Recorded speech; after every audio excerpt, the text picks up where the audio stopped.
Hello ladies and gentlemen, welcome to my YouTube channel. Today we are continuing with our series on Maths Paper 2 Exam Tips Section A. So we are going to start with this number 4A, is reading. In a survey, a class of 40 music students were taught to play mbira, piano and guitar. At the end of their course, they were asked to state at least one of the three instruments they found enjoyable to play. The table shows the students' choice. We are having the Venn diagram, which is showing some of the number of students in each subset. So in the first question, we're supposed to find the values of W, X, Y, and Z. So first we want to calculate this W. This region is representing guitar and mbira only. And then on this table, we are given that those who enjoy mbira and guitar, there are 6. But in this region, we are supposed to find those who enjoy guitar and mbira only. So we are going to say those who enjoys guitar and mbira only, 6 minus 3, because we need to deduct those who enjoy all the 3 instruments. So to find the value of W, we are going to say 6 minus 3 so that we obtain 3 as our answer. So W is going to be 3. Let us move on to X. X represents those who enjoys mbira and piano only. On the table, we are given that those who enjoy piano and mbira, there are 5.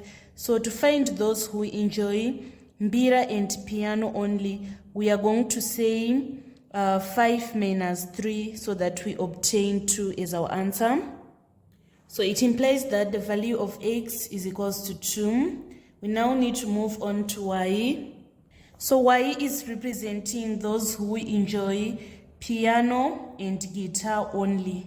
We are given that those who enjoy guitar and piano, they are 4. So in order to find Y, we are going to say 4 minus those who enjoy all the 3 instruments. So 4 minus 3, we are going to get 1. And then finally, we want to find Z. Z is representing those who enjoys guitar only. We are given that this set of guitar is containing 20 students.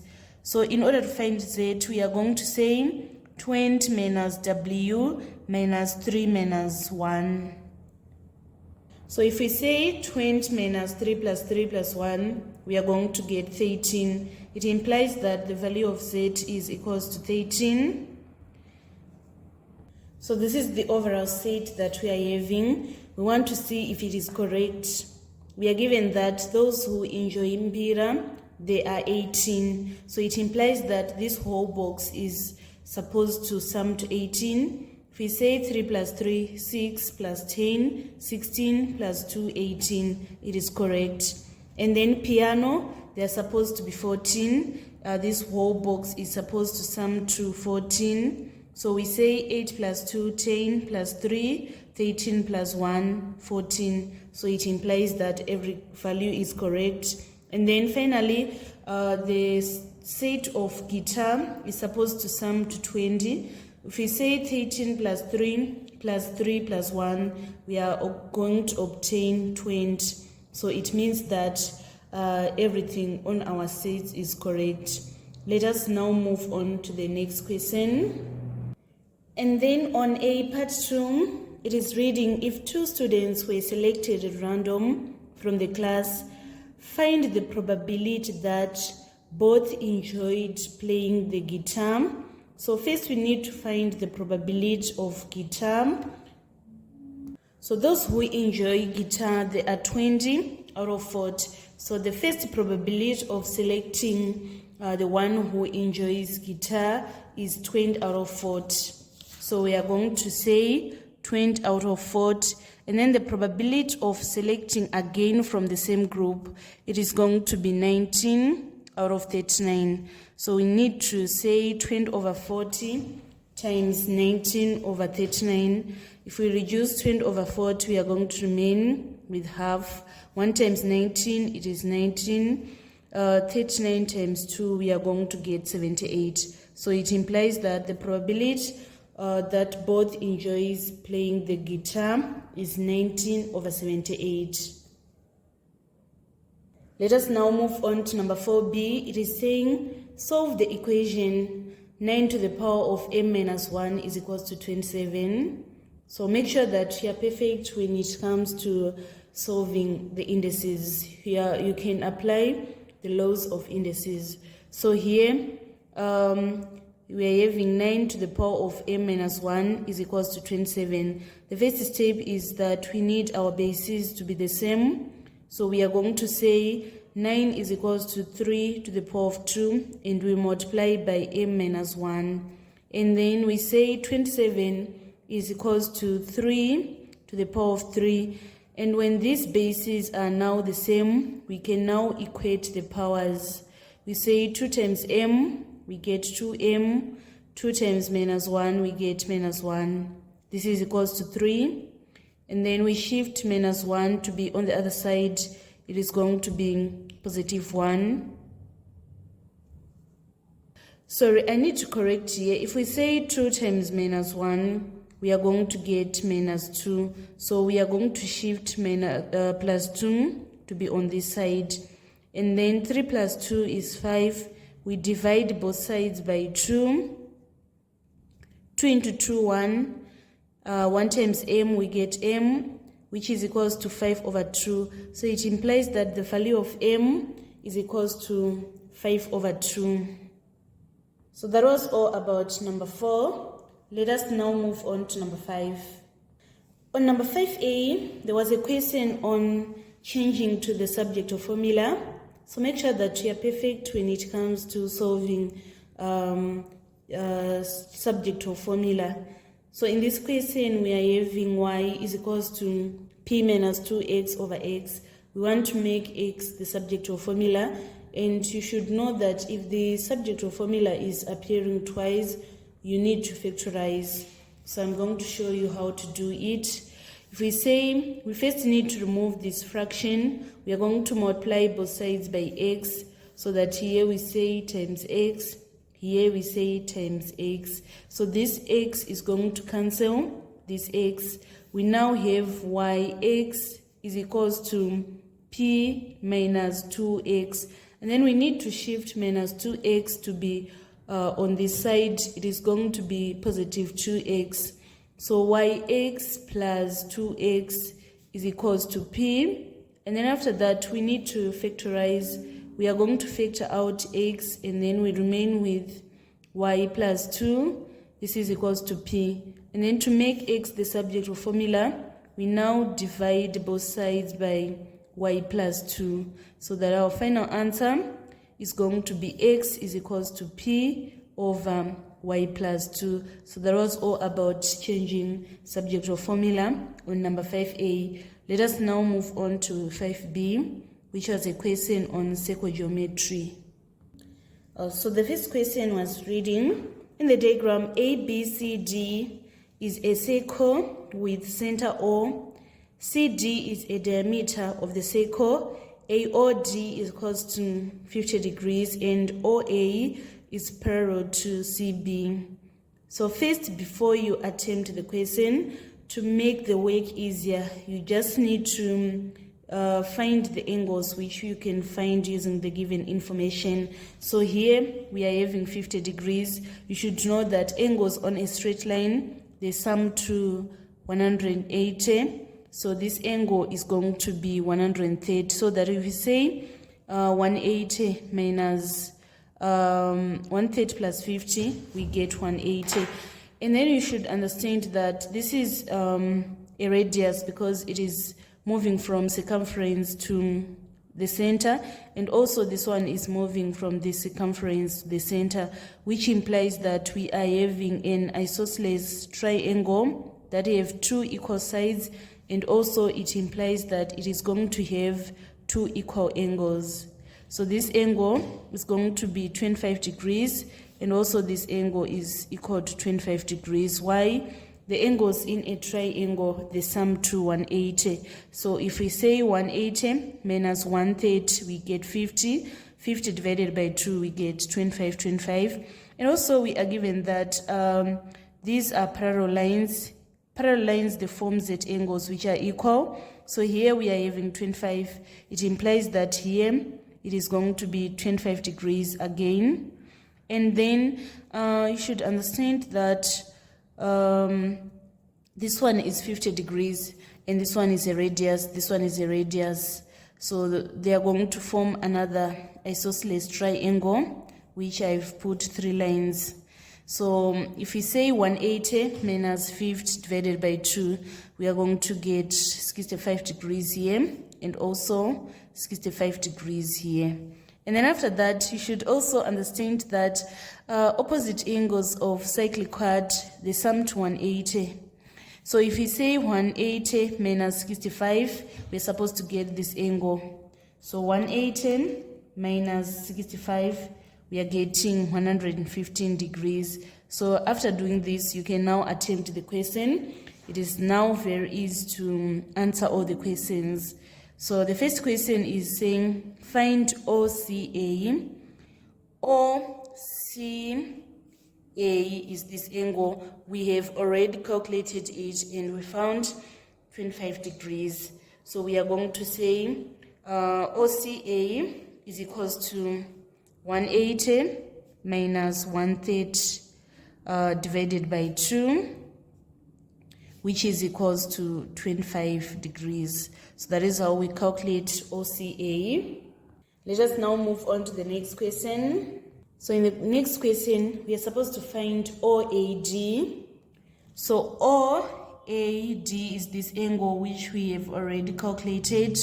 We are going to say, to find OAD, we say 180 minus 50 divided by 2, so that we get 65 degrees. So on OAD, it is 65 degrees because the 2 radius, they are going to form an isosceles triangle with 2 equal angles. Let us now move on to part 3. We want to calculate angle ABC.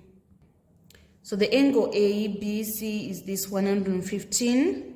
To find 115, we are going to say 180 minus 65 because opposite angles of cyclic quad, they are supplementary, meaning they sum to 180 degrees. And then finally, we want to calculate angle CAB.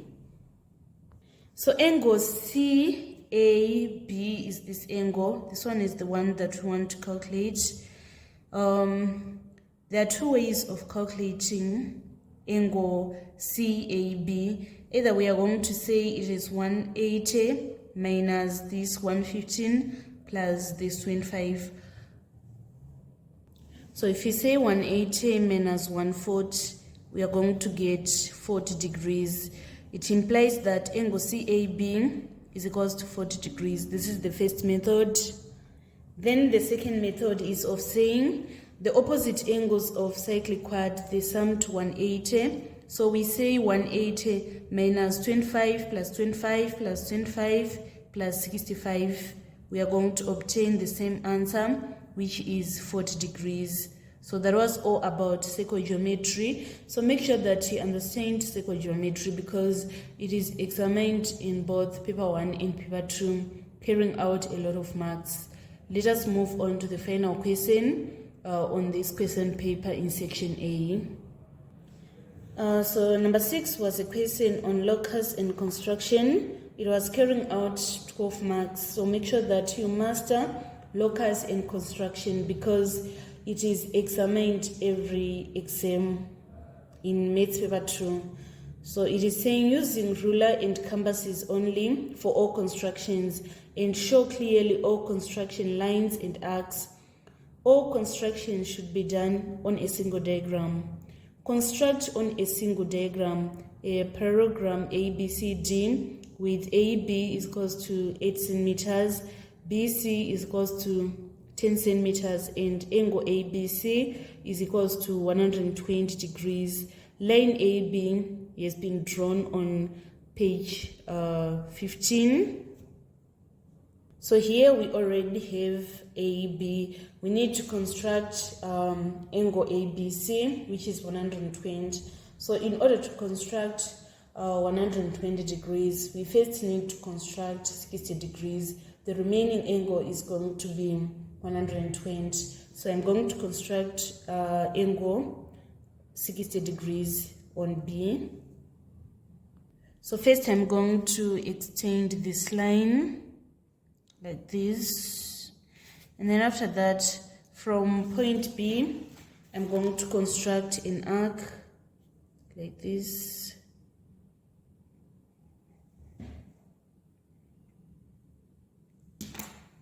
So after constructing the arc from this point, I will construct another arc like this, and then I'm going to join the intersection of the two arcs and point B like this.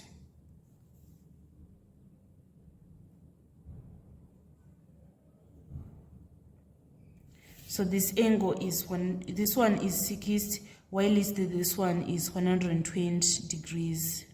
So that is how we construct 120 degrees. We can confirm using the protractor. Can you see, guys, that this one is exactly 120 degrees. So that is how we construct 120 degrees. So I'm going to measure 10 centimeters from this point to this point. I need to extend that line for it to be 10 centimeters long. So here I'm going to join like this. And then on this point, I'm going to label this point that it is point C. So here we are constructing a parallelogram. A parallelogram have two sides which are equal and also two other sides which are equal. So it means that if we are having AB is 8 centimeters, from C to D we are supposed to measure another 8 centimeters. So from C I'm measuring these 8 centimeters like this. Then after that, I'm going to join A in this point so that I'm going to have a parallelogram. That length is supposed to be 10 centimeters wide. So this line is exactly 10 centimeters wide. So this is a parallelogram. So that is how we obtain all the marks on the first part of the question. Let us move on to the second part of the question. In part 2, we are supposed to construct the locus of points equidistant from B and C. So you should know that if they are saying locus of points equidistant from two given points, it is going to be a perpendicular bisector of that line. So this is our B and this is our C. We're supposed to construct a perpendicular bisector of B and C. So when constructing a perpendicular bisector, you should make sure that the length of the compass is above half of the line, like this. So I need to extend the length to be above half. And then from point B, I will construct an arc. And then from point C, I construct another arc. I should make sure that the arcs they are going to intersect.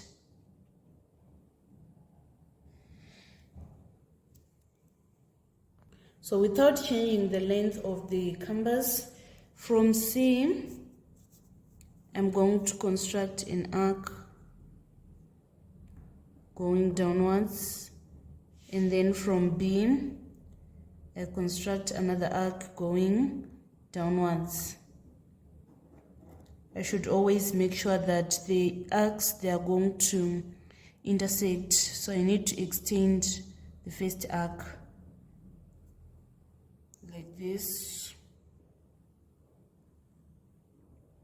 And then after that, I'm going to join the intersection of these two arcs like this.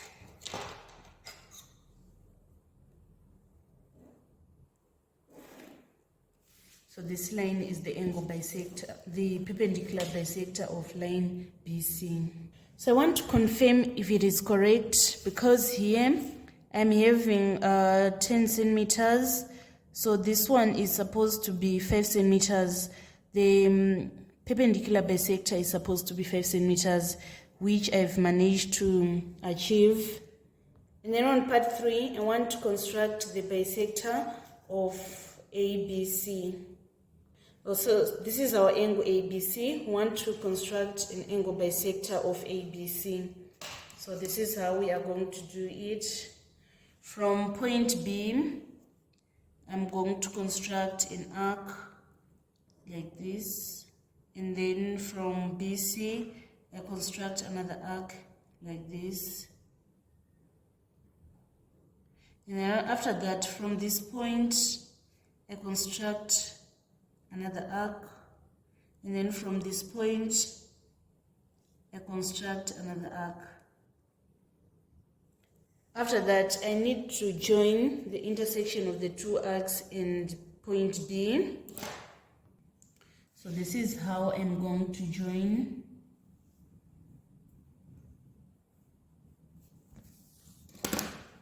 And then on part B, it is saying mark and label the point X that lies on the bisector of ABC and also is equidistant from B and C.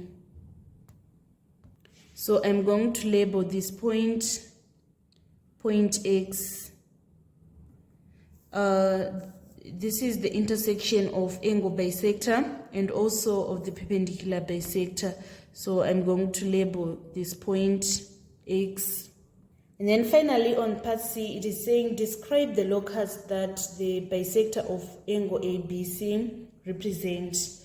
So this is how we are going to describe. It is the locus of points equidistant from AB and BC. So that was all about locus and construction. Make sure that you master this concept. If you are not sure how to really attempt this locus and construction, you can look for my videos which I uploaded on locus and construction. It is going to help you to master all the concepts in locus and construction. This marks the end of our tutorial today on final exam tips on section A of Maths paper 2. Let us meet again in section B. Please don't forget to subscribe, like and share my videos.